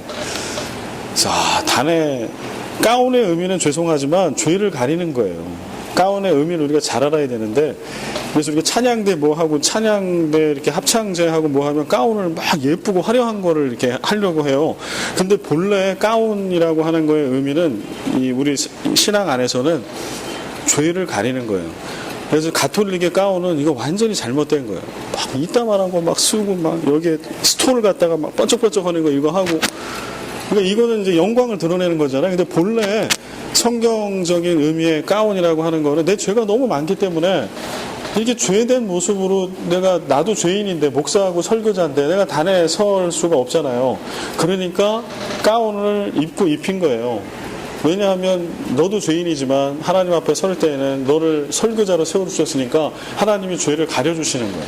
의롭다 여겨주신다는, 딱 그게 그런 의미로 이렇게 가운을 입는 거예요. 하얀 가운을. 그러면 가운 안 입으면은 그럼 목사님 늘 지금 가운 안 입으니까 뭐 죄인 상태로 하십니까? 그건 아니고요. 근데 지금 가운의 의미가 퇴색된 거예요. 가운을 그냥 막 화려하게 막 박사 가운에다가 막 스톨도 막 이렇게 가니까 이게 이제 변질됐어요. 그럼 가운을 꼭 입어야 우리의 죄가 가려집니까? 그렇지 않죠. 왜냐하면 우리의 죄를 가릴 수 있는 것은 사실 가운이 아니라 예수 그리스도의 십자가의 보혈. 그게 우리의 죄를 가려주잖아요. 그러니까 가운을 입고 안 입고는 아무 상관이 없는 거예요, 이제. 그 복음을 믿는 자는 가운을 입든지 안 입든지. 근데 가운을 그래도 혹시 이제 한국교회 지역교회 전통적인 교회들은 가운을 입잖아요. 그 의미는 그거예요. 찬양대 마찬가지. 예배에 회중들을 이끌고 하나님의 임재 가운데 나아가야 될 사람들이 찬양대거든요. 근데 죄인된 모습으로 막 그렇게 막 갈 수 있어요? 그럴 수가 없거든요. 그러니까 설교자처럼 너무 중요한 거죠. 그러니까 가운으로 죄를 가리는 거예요. 하나님께서 가려주시는 거예요. 그런 상징적인 의미인 거예요. 하나님, 내가 죄인이지만 찬양할 수 있는 자격이 없지만, 오늘 회중들을 하나님의 임재 가운데 인도해 낼 수 있는 자격이 없지만 오늘 그리스도의 피로 나를 정결케 해주신 그것을 힘입어서 제가 나아갑니다. 찬양대로 나아갑니다. 이런 의미죠. 그러니까 주 안에서 자랑하라. 그래서 우리가 진짜 명함을 하나 딱 판다라고 하면 그리스도인 누구 끝. 명함을 파는 것뿐만 아니라 우리의 대화 가운데도 우리가 그리스도인이라 하면 우리가 자랑할 수 있는 것은 다른 어떤 것이 아니다. 예수 그리스도, 내가 만난 예수님, 나를 만나주신 그 예수님의 스토리. 성경이 그거잖아요. 히스토리잖아요. 히즈 스토리. 그분의 이야기. 이게 성경이잖아요. 그래서 우리가 이야기할 수 있고 내세울 수 있는 것도 바로 그분의 이야기 하나. 그래서 그분의 이야기와 내 삶의 이야기가 만나는 그 이야기, 이게 진짜 능력 있는 복음이죠. 지금 바울이 나누고자 하는 것은 바로 그거예요. 그 믿음의 이야기. 그리고 16절에 지금 얘기하고 있는 거예요. 내가 복음을 부끄러워하지 아니한다 라고 하는 거는 이렇게 다른 서신서에 설명하고 있다. 고린도후서, 자랑하는 자는 주 안에서 자랑할지라. 예수 그리스도를 빼고는 자랑할 게 없다. 그 존재가 그리스도인이고 마땅히 그리스도인이라고 하면 입에서 딱 나와서 자랑할 유일한 거 하나 예수 그리스도. 그거 외에는 입을 다물라. 이 얘기입니다. 나는 복음이 자랑스럽다는 뜻은 그래서 복음이 진짜 복음인 거다. 내가 너희들한테 가지고 가려고 하는 이 복음, 내가 믿는 복음이 이게 진짜인 거야. 이제 가로 안에 있는 거, 당신에게 복음은 무엇입니까? 바울에게 복음은 이거 외에는 자랑할 게 없는 것. 바울의 유일한 자랑. 여러분에게 복음은 무엇입니까? 요거를 한번 묵상해 보십시오. 이거 다음 주에 나누겠습니다. 이 부분은. 바울이 복음에 대해서 자신만만한 이유는 이거 되게 중요하거든요. 내가 복음을 부끄러워하지 아니하노니 이 복음은 내가 복음을 매우 자랑스러워하고 내 유일한 자랑은 복음, 내 최고의 자랑은 복음인데 왜냐하면 이 뜻이에요. 왜냐하면 내가 왜 그렇게 복음을 최고의 자랑으로 여기고 있는 거 하니 그 이유는 이 복음은 모든 믿는 자에게 구원을 주시는 하나님의 능력이 됨이기 때문이다. 복음이 뭐이기 때문에? 능력이기 때문에. 복음이 하나님의 능력이기 때문에. 바울이 지금 복음만을 자랑스러워하는 이유는요, 복음이 하나님의 능력이기 때문에.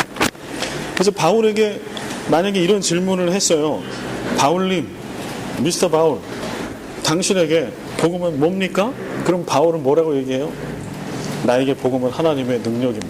이렇게 지금 얘기하고 있는 거예요. 나에게 복음은 하나님의 능력입니다. 하나님 빼 그럼. 복음은 나에게 능력입니다. 복음과 복음이, 그 얘기는 뭐냐 하면 복음과 복음이 아닌 것들을 구분하는 척도, 바로미터, 이게 뭐라는 얘기예요? 능력, 파워. 복음과 복음이 아닌 것들을 우리가 구별해낼 수 있는 척도가 있어요. 그거는 능력이에요. 그래서 2단, 3단, 4단, 5단 막 이런 것들이, 이런 애들이 있잖아요. 무속신앙에 있잖아요. 타종교가 있잖아요. 그게 복음이면 뭐가 있어요? 능력이 있어요. 근데 그게 복음이 아닌 거예요. 뭐가 없는 거예요? 능력이 없는 거죠. 하나님의 능력이 없는 거죠. 바로 그것을 얘기하고 있어요. 근데 이 능력은 그러면은 능력이 나타나면 복음이야? 그러면은 힌두교나 내지는 이슬람교도 그렇고 능력이 없지 않아요. 거기도 기적이 있어요. 그래서 이슬람도 무슬림들이 그 40일 금식하는 라마단 하잖아요. 그 라마단 하고 난 다음에 그 라마단 기간 동안에 이제 기도를 해요. 기도를 하고 할 때 이들도 우리가 성령 충만함을 간구하는 것처럼 그런 신령한 이런 게 있더라고, 이런 기도가. 그러면 접신을 하기도 해요. 그럴 때. 그리고 그럴 때 어떤 포텐셜 파워, 경험하지 못했던 어떤 힘이 나타나기도 해요. 힌두교 마찬가지. 힌두교도들도 그런 시바 시인을 숭배하는 그런 제식을 할 때 어떤 거예요? 막 쇠꼬챙이 같은 거 가지고 이런데 이렇게 하잖아요. 등에도 못 보셨어요? 그런 게 있어요. 힌두교도 중에 이제 힌두교 신 중에 힌두교는 만 개가 넘는 몇만 개 신을 숭배하잖아요. 근데 그 중에 아주 강력한 신 중에 하나가 시바라고 하는 신인데 그 시바 신을 이렇게 달래는 그런 축제가 있어요. 그러면 고를 때는 뭘 하는 거 하니 쇠꼬챙이 이런 걸로 이렇게 몸을 관통해요. 찔러요. 무슨 약초 같은 걸 바르고 찔러. 그러면 이제 이거를 많이 이렇게 깊게 찌르면 찌를수록, 그리고 그 고통이 극심한데 이거를 참으면 참을수록 시바 신을 영화롭게 해드리는 거예요. 그거 가지고. 그리고 시바 신이 그때 강림하셔가지고 역사에서 아프지 않게 하는 거예요. 그렇게 믿어요. 근데 실제로요, 그거 보면은 그렇게 막 해가지고 거기다가 막 무거운 걸 달아. 쇠꼬챙이를 막 이렇게 온몸을 꿰뚫어서 무거운 걸 다는데 피도 안 나고 몇 시간 하루 종일 그러고 다녀요. 그런데 말짱해요. 물론 기절하는 사람도 있지만 그거 뭔가 있는 거잖아요. 힘이 있는 거잖아요. 그러면 복음이겠네요? 그렇지 않다라는 거예요. 바울이 얘기하는 복음은 무조건 힘이 아니에요. 뭐라고 얘기했어요? 그냥 능력이 아니고 앞에 붙은 게 있잖아요. 하나님의 능력. 바울이 얘기하는 능력, 파워는 막연한 힘이 아니라 하나님의 능력이고, 더 정확히 얘기하면 하나님의 능력인데, 이 복음은 모든 믿는 자에게 구원을 주시는, 모든 믿는 자를 구원할 수 있는 능력. 이 얘기는 뭐냐면 죄로 인해서 죽었던 자를 살릴 수 있냐 이거예요. 그 능력이 있냐는 거예요. 쇠꼬챙이를 이렇게 뚫고도 피가 안 나는 능력이 아니고, 그거 이렇게 막 대롱대롱 매달고 하루 종일 했는데도 뭐 멀쩡하더라 이런 능력이 아니고, 어떤 능력이요? 죽은 자를 살릴 수 있는 능력. 지옥불에 던져질 자를 하나님의 나라에서 영원히 살아가게 만드는 능력. 죄로 인하여 죽어 있어서 그의 가치관과 그의 삶의 모습이 그냥 세상에서 얘기하고 있는 그런 삶과 똑같이 그런 삶이었는데, 예수 믿고 복음 받고 나니까 고통의 의미도 바뀌고 성공의 의미도 바뀌고 삶의 모든 의미와 삶의 모습과 말과 행동이 바뀌어버렸어요. 그렇게 만들 수 있는 능력. 바울에게 복음은 막연한 힘이 아니라 구원에 이르게 하는 특정한 힘을 얘기합니다. 근데 이게 좀 특이해요. 바울이 지금 얘기하는 게. 뭐가 특이하냐 하면, 보통 우리는 이제 복음 그러면 보통은 어떤 얘기들을 많이 하냐 하면, 여기 써드린 거 복음, 십자가, 대속, 은혜, 믿음, 사랑, 이게 뭐 하찮다는 게 아닙니다. 이거 되게 중요한 거예요. 그런데 복음 이꼬르 능력 이렇게 얘기는 잘 안 해요. 근데 바울이 그걸 얘기하고 있어요. 이게 바울의 신앙의 핵심이에요. 바울이 얘기할 때 바울에게 복음은 뭐 다른 사랑도 있고 뭐 여러 가지가 있을 수 있으나, 바울에게 복음, 바울이 십자가를 얘기했다라고 할 때 십자가는 뭐를 얘기하려고 십자가를 얘기하는 거예요? 능력을 얘기하려고 십자가 얘기하는 거예요. 그래서 지난번에 그 갈라디아서 공부하신 분들 있잖아요. 그 갈라디아서를 얘기할 때 바울이 복음을 얘기하면서 성령을 얘기해요. 자꾸. 갈라디아서의 성령 얘기가 상당히 많이 나와요. 급기야는 나중에 성령의 9가지 열매도 나오잖아요. 그런데 갈라디아서를 얘기할 때는 율법과 복음 뭐 이 정도로 얘기하는데, 성령에 대해서는 그렇게 중요하게 생각을 안 하거든요. 근데 바울이 복음을 얘기할 때 성령을 얘기하는 이유가 있어요. 뭐라고 제가 설명해 드렸죠? 지난번에? 능력이에요, 능력. 죽었던 자를 살리는 능력, 그 복음의 능력이 바울은 어떻게 알고 믿는 거 아니? 그거는 성령으로부터 온다라고 믿는 거예요.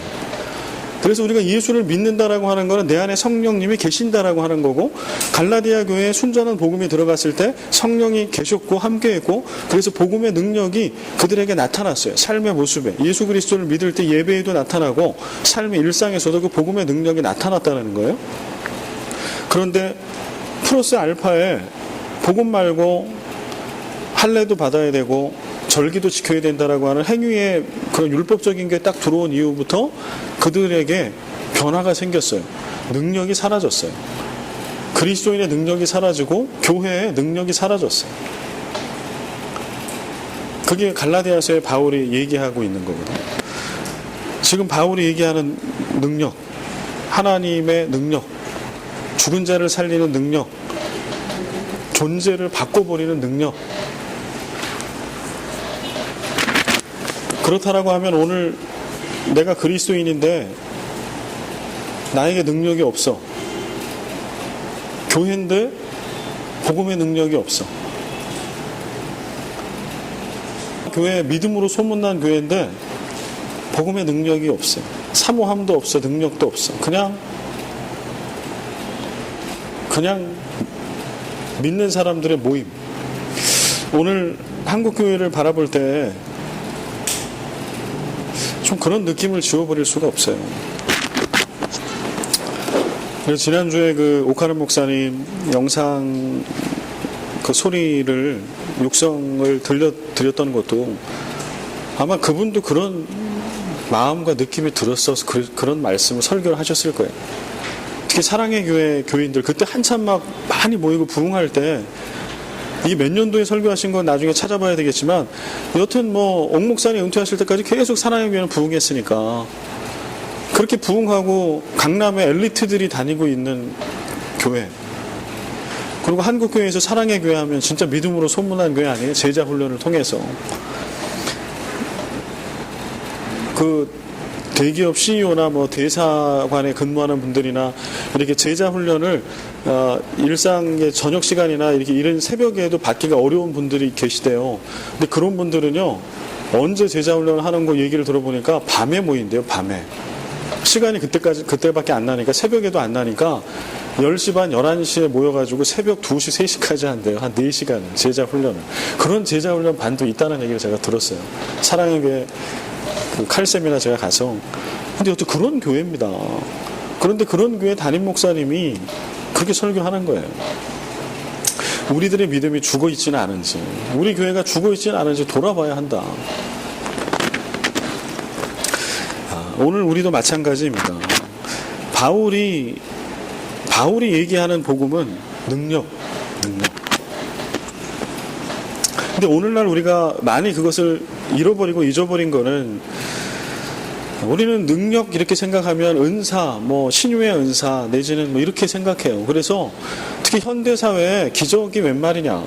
현대 사회에 뭐 그런 능력이 아니어도 일상 속에서 우리는 예수 그리스도를 믿는 복음의 은혜를, 그런 능력이 아니어도 우리는 얼마든지 누리고 사니까. 근데 복음을 전하는 것도 잘 하지 않으려고 해요. 왜냐하면 복음을 능력이라고 잘 생각하지 않기 때문에 그래요. 그리고 오늘 이 복음에 대한 이야기도 잘 나누려고 하지 않아요. 왜냐하면 그걸 나눠봤자 잘 듣지 않을 거고, 그게 무슨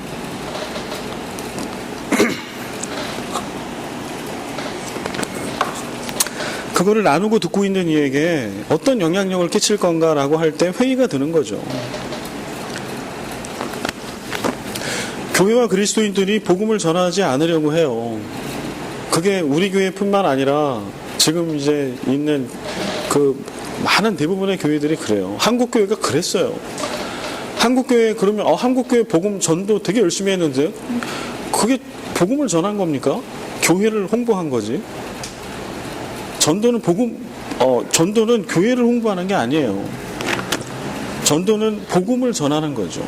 예수 그리스도가 능력이라고 하는 거, 그거를 전하는 거죠. 그걸 나누는 게 전도고 선교죠.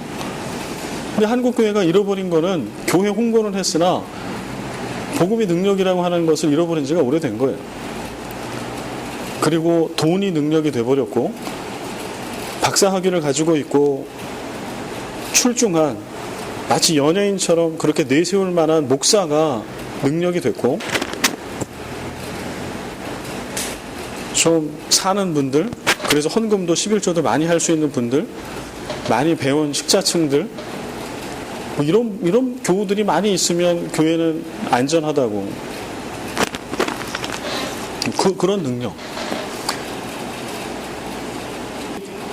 나쁜 거라고 얘기하는 건 아니고 힘이 되죠, 분명히. 제가 말씀드린 거는 하나님이 쓰실 분명히 힘입니다. 그러나 그게 그리스도인들의 능력일 수는 없어요. 우리 교회가 자꾸 이렇게 힘을 잃어버리고 있고 추락하고 있고 하는 이유는 저는 여기 있다고 생각해요. 복음이 능력이라고 하는 것을 자꾸 잊어버리는 거예요. 그냥 복음이 하나의 명제, 복음은 예수 그리스도지 라고 할 때 그냥 막 성경 공부에 나오는 한 문장 정도. 그러나 지금 바울이 로마에 있는 그리스도인들에게 로마서를 쓰고 있을 때 바울이 알고 있고 믿고 있는 거는 복음은 하나님의 능력, 죽은 자를 살리는 능력, 정말 죽어 있는 것처럼 아무것도 할 수 없는 자를 모든 것들을 다 할 수 있게 만들어버리는 능력. 갈라디아서 5장 6절, 그리스도 예수 안에서는 할례나 무할례나 효력이 없으되 사랑으로서 역사하는 믿음뿐이니라. 여기서 효력이 없다라고 하는 것은 능력이 없다라고 하는 뜻이에요. 효력이 없으되, 그러니까 의의 소망으로 인도할 수 있는 능력이 없다. 할례나 무할례나 율법이, 그러나 사랑으로서 역사하는 믿음뿐이니라라고 하는 말씀은 믿음은 능력이 있다는 거예요. 의의 소망에 도달하게 해줄 능력이 믿음에겐 있다. 근데 믿음은 뭘 믿는 거예요? 복음의 능력이 있는 거죠. 갈라디아서 3장 21절.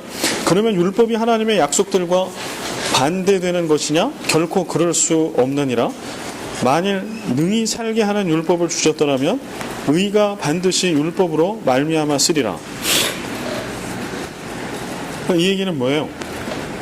능히 살게 하는 율법을 주셨더라면 의가 반드시 율법으로 말미암아 쓰리라. 그런데 결코 그럴 수 없다. 그러니까 율법에는 뭐가 없는 거예요? 능력이 없는 거예요. 율법은 되게 좋은 거예요. 선한 거예요. 모세를 통해 주신 율법이고요. 하나님의 백성으로 거룩하게 살게 하는 그런 지침이에요. 그러나 율법에는 뭐가 없어요? 능력이 없어요. 죽은 자를 살릴 능력이 없고요. 하나님의 나라로 인도할 능력이 율법에는 없어요. 바울이 얘기하는 건 그거예요. 율법은 쓸모없다라고 얘기하는 게 아니라 단지 율법은 참 선한데 좋은데 그래서 하나님이 주신 거 맞는데 거기에는 능력이 없다. 3장 2절과 5절. 내가 너희에게서 다만 이것을 알려 하노니 너희가 성령을 받은 것이 율법의 행위로냐 혹은 듣고 믿음으로냐. 이제 성령 얘기 나오죠. 성령은 율법의 행위가 아니라 듣고 믿음으로 해요.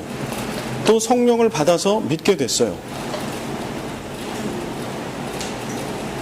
복음은 능력이잖아요. 그 능력이 어디서 와요? 바울이 얘기하는 거는 성령에서 온다.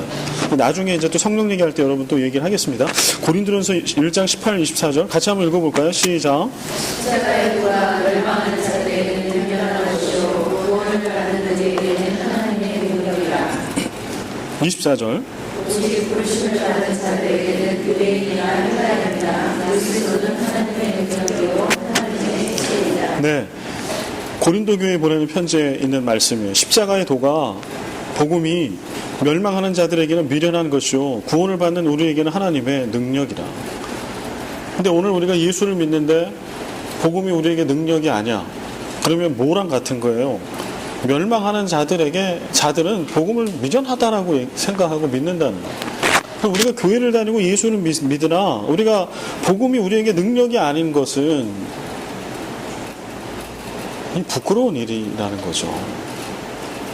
정말 우리에게 믿음이 있는가를 근본적으로 물어봐야 될 부분이라고 하는 거예요. 24절. 오직 부르심을 받은 자들에게는 유대인이나 헬라인이나 그리스도는 하나님의 능력이요 하나님의 지혜니라. 부르심을 받은 자들에게, 택함 받은 자들에게, 이게 그리스도인이잖아요. 택함 받은 자들이 하나님의 백성들이잖아요. 그들에게는 하나님의 능력이다. 복음이 하나님의 지혜다. 고린도 교회는 당시에 그 헬라 철학에 빠져 있던 그런 사람들입니다. 그래서 여기에 이제 지혜를 얘기하는 거예요. 그런 너희들이 신뢰하고 있는 그런 그리스 헬라의 철학? 그게 지혜가 아니야. 복음이 지혜야. 그 얘기를 좀 고린도 교회에 하고 있는 거고요. 고린도전서 4장 19절 20절. 주께서 허락하시면 내가 너희에게 속히 나아가서 교만한 자들의 말이 아니라 오직 그 능력을 알아보겠으니 하나님의 나라는 말에 있지 아니하고 오직 능력에 있음이라. 그러니까 이 얘기는 뭐냐면요. 고린도 교회에게 교인들에게 편지를 쓰면서 야 너희들 뭐 은사도 많이 받았다고 그러고 성경 말씀도 많이 알고 있고 이런데 그런데 진짜 그리고 너희들 말 잘하잖아. 근데 내가 해보고 싶은 게 하나 있어. 너희들한테 가서 그건 뭔고 하니 너희들이 진짜 말만 잘하는 신앙이냐 아니면 너희 안에 정말 복음의 능력이 있냐. 나는 그거를 좀 알아보고 싶다. 이 얘기는 뭐냐면 너희가 머리로 알고 있다라고 얘기하고 입으로 막 얘기하고 있는 이런 복음이 진짜 복음인지 가짜 복음인지 내가 가서 좀 판가름하고 싶다라는 거예요. 그래서 영적 긴장감을 좀 가지라는 거예요. 하나님의 나라는 말에 있지 아니하고 오직 능력에 있다. 저도 설교 중에 하나님의 나라를 살아라, 하나님의 나라를 세우자 이런 설교 말씀을 많이 하는데요. 하나님의 나라는 말에 있지 않아요. 오직 능력에 있어요. 이 얘기는 뭐냐 하면 우리가 예배당에서 설교 말씀 듣고 성경 말씀을 알고 아 이런 거구나, 복음은 이런 거구나, 오늘 이런 말씀이 은혜가 되구나 라고 생각하고 우리의 삶의 자리 가정과 일터에서 그냥 거기서 그쳐서는 복음이 아닌 거라는 거예요. 그건 하나님의 나라를 사는 게 아닌 거라는 거예요. 하나님의 나라는 말에 있지 않아요. 어디에 있어요? 능력에 있어요. 내가 알고 내가 깨달은 내 가슴과 영혼에 새겨진 복음이 있다면 그 복음을 가정에서 일터에서 세상의 복판에서 살아내는, 자꾸 살아내는 거를 말씀드리는 거는 살아내야 능력이 되거든요. 거기 파워가 생기거든요. 그래야 내가 운영하고 있는 기업의 필리핀어 종업원들의 삶이 바뀌고요. 인격이 바뀌고요. 살아내야. 근데 내 머릿속에만 있어. 어떠한 능력이 없어요. 그건 하나님의 나라를 꿈꾸는 걸 줄은 몰라요. 스타디를 하고 있는 걸 줄은 몰라도 하나님의 나라가 세워지고 있는 건 아니라는 거. 이게 바울의 얘기입니다. 그래서 이거를 내가 좀 너희한테 가서 한번 나는 그거를 한번 알아보고 싶다. 너희들이 그렇게 얘기하고 있고 믿는다라고 하는 그 복음이 문이루만 복음이냐 아니면 정말 하나님의 나라를 살아내는 능력이냐, 그거를 내가 가서 고린도 교회 너희들한테 가서 한번 알아보고 싶다.